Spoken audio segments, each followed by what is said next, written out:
సనాతన ధర్మాన్ని మీరు కూడా నా చెప్పిన వెంట మీరు కూడా చేయండి. మన సనాతన ధర్మాన్ని మనం ఆరాధించుకుందాం.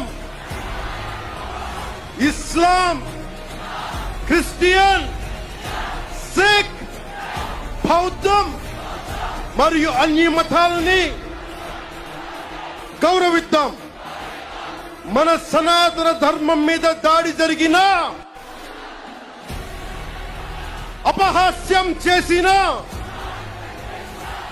దూషించిన, ప్రాణాలొడ్డైనా సరే మనం సాయి శక్తుల రక్షించుకుందాం. జై భారత్.